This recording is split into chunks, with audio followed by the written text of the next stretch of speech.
Welcome back to The Ether, the show that disrupts the way you think about running your business. Join me, Brandon, and my co-host, Sean Delaney, the creator of What If, on today's episode. Our goal is to provide context around what we talk about so you have the clarity to cut through the noise and the confidence to grow and run a truly harmonious business. Let's jump in and take the next step to achieving business freedom.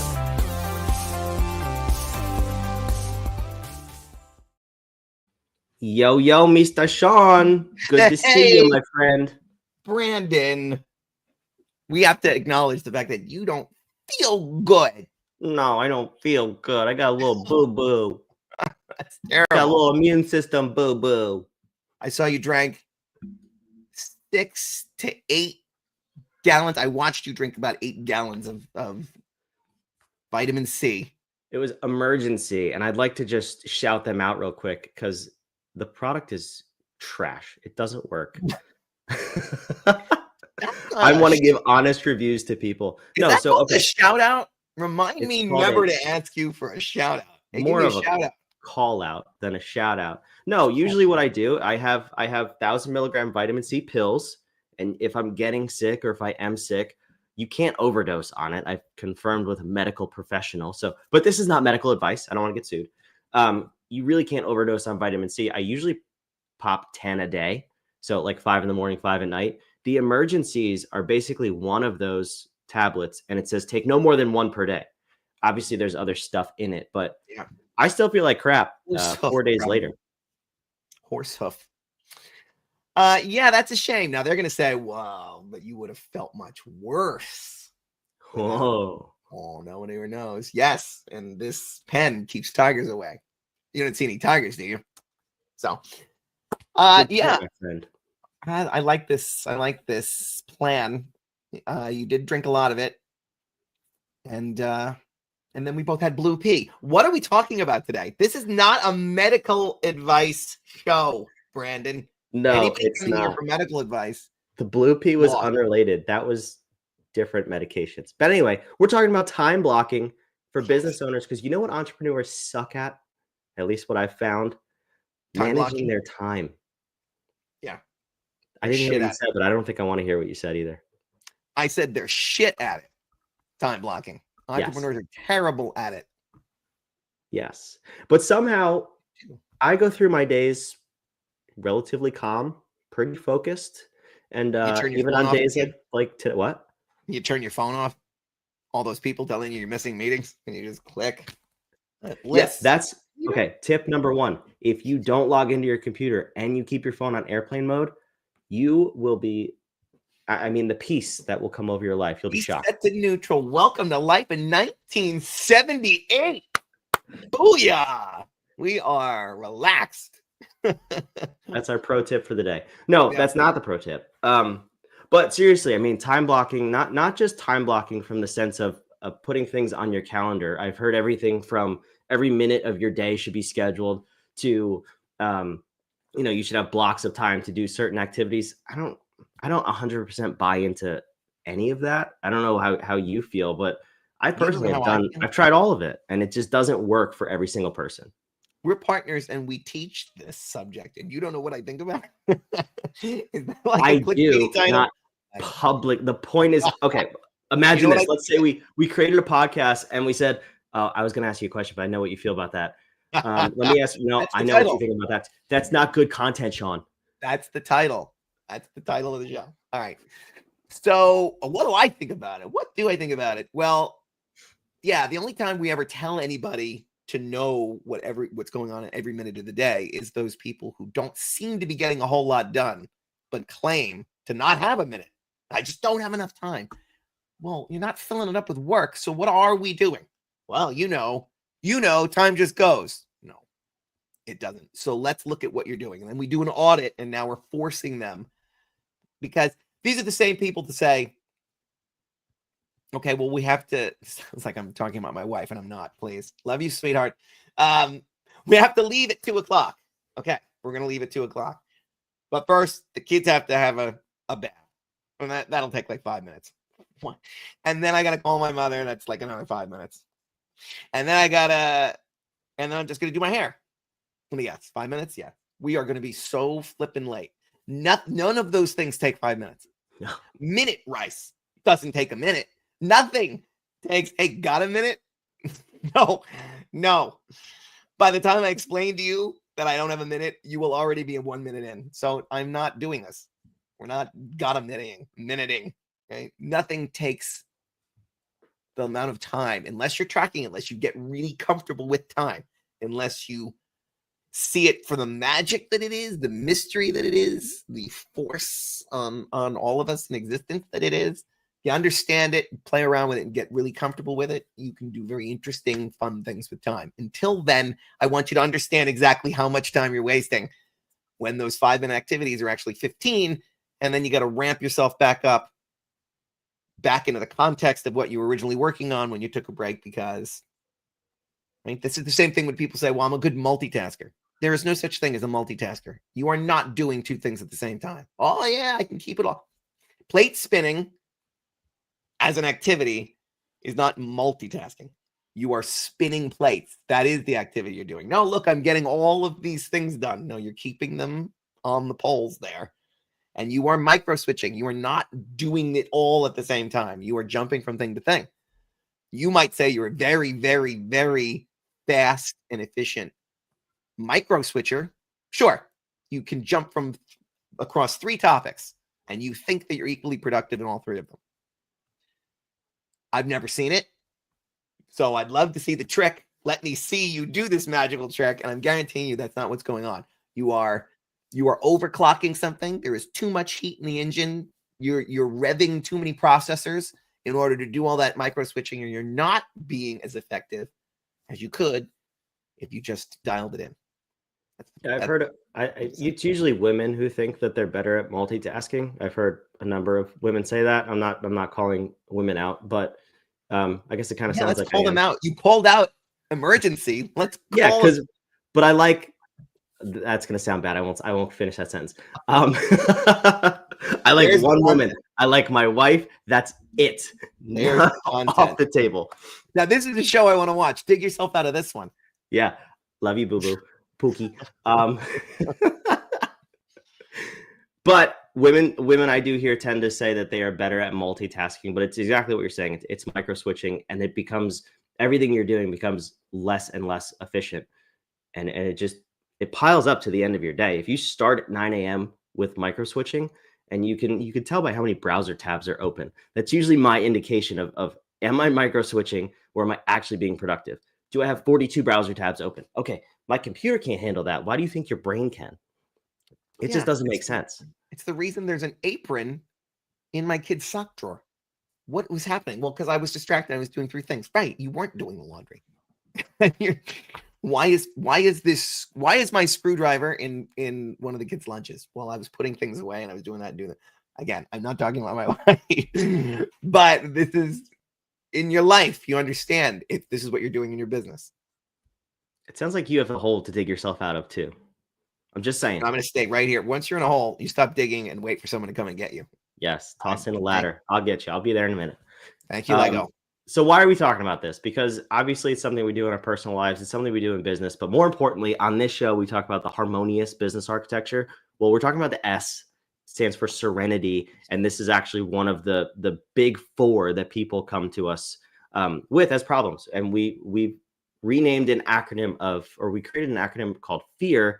And the A is allocation of time. So it's a big problem. It's one of the 4. We're not going to go into the other 3, but it's a big problem that people struggle with. And actually, just yesterday, I got off a call with a client where I had to tell him to go do a time study. That's not like a fun thing to do by any means, but he keeps saying, I have no time. I don't know when I'm supposed to get any of this work done. I feel like I'm not being a CEO. I'm just managing the day to day. And I was like, what are you doing? And he goes, I have no idea. I'm just busy. Right.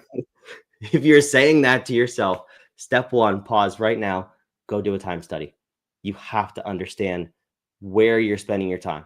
Even if we all have, let's say, a 40-hour week. I know that's not realistic for a lot of people, but if you're spending 40 hours your week and you don't know what you're spending it on, you have a real problem that needs to be addressed, like now.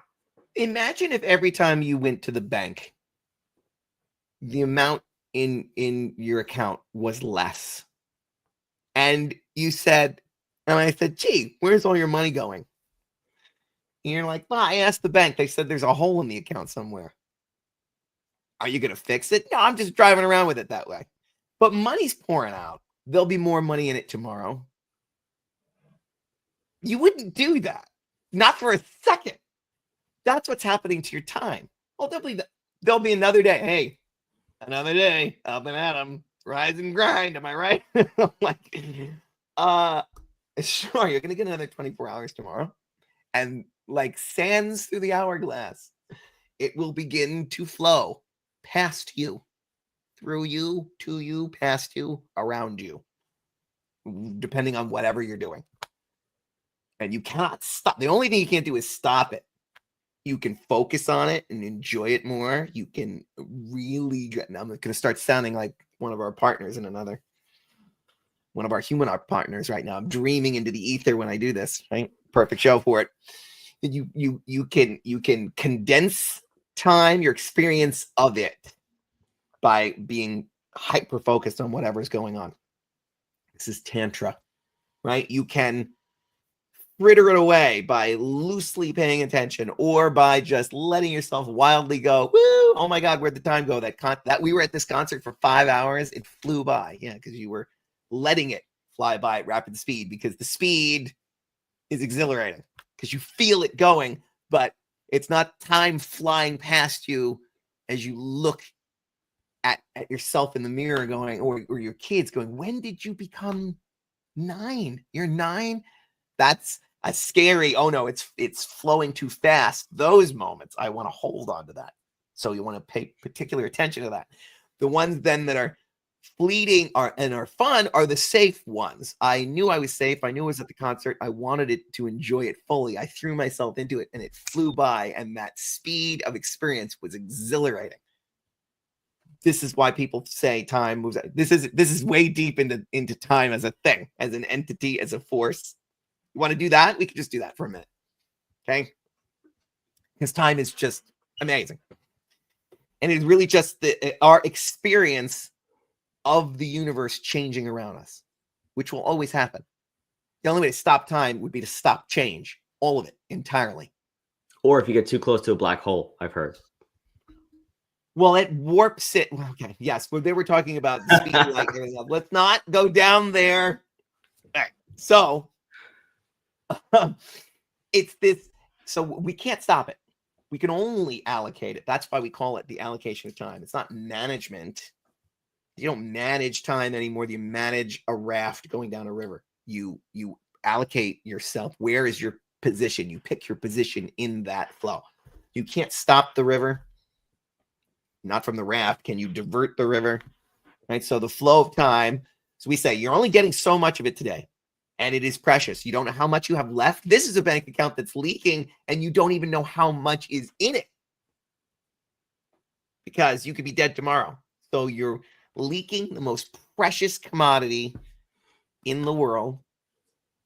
It's an equitable commodity in that everyone gets the exact same amount. How fair is that?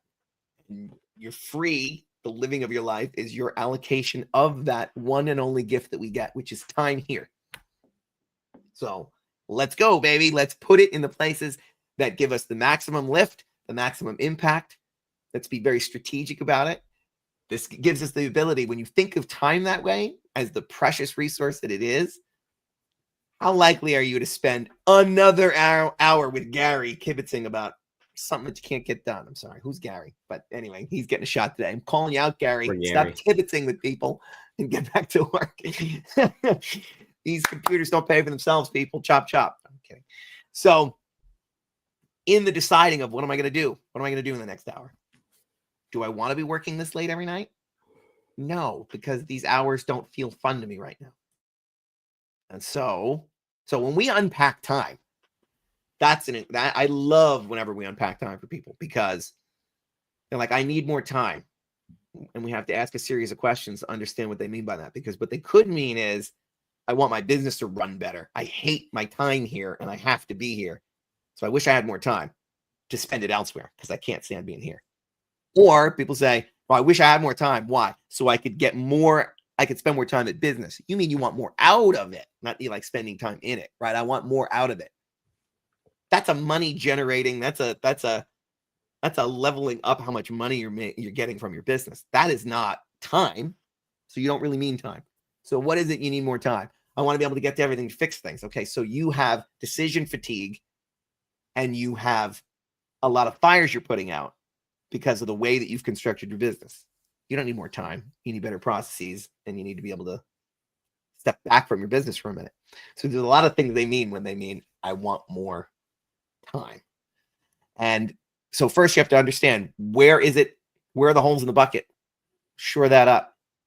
And the other thing to do when you're looking at your calendar, because I see we're running out of time here. Let's talk about the 4 running Ds. out of time. Are we running out of time, Yeah, or have we allocated it to a meeting that will be an exponential use of our time? So we've allocated the next hour towards leveling up all of the business owners who are in our weekly inner circle. And so we're going to do that because that's a massive lift for all of them, and it's a great allocation of our time. So we have decided to allocate just about 8 minutes left of this hour on this topic. So let's talk about the 4 Ds. So when you're looking at your calendar, because isn't that a great one, Brandon? When we show up and we're just on a new engagement, we barely know who these people are and what they're trying to achieve in life, and they say, help me clean up my calendar. I don't know what you should be doing and what you shouldn't be doing. It looks very busy. It looks like you're triple booked. I know that's not going to work. So let's figure this out. So how do we figure it out? We have to understand your mission and vision to understand what activities are going to move that forward. So when we look at your life and say, it is this number of blocks that we think we want to allocate to the generating of value in the game called business, say, how many hours do we need to allocate to that? So you look and you say, what are the things that I must do? How do we find this out? Every new thing that comes through the door, as we clean your calendar up, you say, first and foremost, can I delete this thing? Can I never do it? Brandon comes to me and says, hey, I got an opportunity. We're going to start making surfboards for cats. I go, that is a terrible idea. You're not doing it. I know deep down you want to do it, though. I totally want to do it. Someday we're going to have surfboards for cats. And we're going to go, it finally came full circle. Wait, you have a cat. Cats don't even like water. That's why surfboards for cats is such a ridiculous product, and why we're not doing it. Do it so bad. You keep talking about it. Exactly right. Let's put it to bed forever. No more surfboards for cats. All right, I'll never bring it up again. I promise. All right, I believe you. So, can we delete it? Yes, we can delete it. Only if the answer isn't. We're trying to get as few things on your calendar as possible. Trust me, this will work out. You don't want more on there. Moron. You don't want more on your calendar. That's my job. So, in any group, someone's the dumb one. If you don't see them, look in the mirror. P.S. Pro tip while you're going through this, for those of you listening, this is for everybody in your company. It's not just for you. Not just for you. Watch how things beautifully fall to where they need to fall. Can we delete this? No, we cannot delete it. It must be done here. Okay. Can we delay it? Because I don't want to put this on anybody's plate, especially mine. Cannot we delay this at all? No. This new thing has to be this quarter, because we're going to be looking at quarterly sprints. So this thing must be done this quarter. Okay. We can't delete it. We can't delay it. Can I delegate it? I don't grab it because it looks fun. I don't work on it just because it's my jam. I don't work on it because all things have to be worked on by me because I'm a control freak or an egomaniac and I need all roads to lead through me. We see that. We're bosses. Like, I can't believe, why is everything so slow around here? Because you created the world's most beautiful bottleneck. That's why. I mean, let's undo it. So, can I delegate this to the proper person? Yes. Let's get that over there. If I can't do any of those things, no, this is you. It has to be you singularly. Only I can shoot that video for us. This is using me as an example now. Okay. Oh, we have to do it now. Can't get rid of it. Have to do that video. Can't delay it because it's got to go out this week. Can't delegate it because it's got to be my stupid face. I guess I have to do it. Now it goes on my calendar. Because we've already done the test of, is this activity that all of those things are true for, past all those gates, does it also support our mission and vision and our quarterly sprint? Because if you get yourself in the place where you've passed all those gates and now it's on your plate, but you realize that the market shifted, something changed, your strategies had to change, your quarterly sprint is over, you're not even doing that activity anymore, we can hold on to tasks sometimes really well, especially if we're being very good about our calendar. But now we're not thinking about our calendar, we're letting it think for us. We're saying, well, it's telling me what to do. But we don't want to do that either. So the 4 Ds are the golden pathway to make sure that only the stuff that you as the business owner is getting on your plate. Plot twist. You should not be listening to external voices about what those things should be. A lot of people want to tell you, oh, you're a CEO, you need to do these activities. I fundamentally disagree. I think we are all created unique as human beings, and there should probably be a way to understand what tasks you uniquely can, that's one side, and should be doing. 2 totally different things. Those need to be in alignment. So let's recap real quick because we have to allocate our time to someone beautiful else. tease, you beautiful tease. Wouldn't it be great if there was a product like that? I do want to tease that. So step 1, if you're busy being busy, if you resonated with what I said before, the story about that other client, I know I'm spending hours, I don't know where they're going, and I'm not getting anything done. If that's you, step 1, do a time study. I recommend doing a time study once a quarter, once every 6 months, if you're really, really on top of it. I do one about once every 6 months to just understand, am I still moving the mission forward? Am I doing what's in alignment with me, my role, and what I need to execute on? I just think that's a good way to understand what you're doing. So if that's you, do a time study and then run everything that you see on your calendar through the 4 Ds in past tense. Obviously, you can't get rid of it at this point, but mark it. Could I have deleted this? Could I have delegated this? Do I actually have to do this? Once you do those first 2 steps, then you need to also understand who you are. So stay tuned for next week when we drop just a golden nugget on you about how to understand both who you are, how to structure your day for optimum effectiveness, and also how to run your life so you are a fully optimized version of you. I'm excited for next week's episode. Sean, are you? I mean, yes, if you're ever going to watch any show about anything ever for the rest of your life, that show is going to be it. How's that? Be the one. All right. Well, we'll see you there.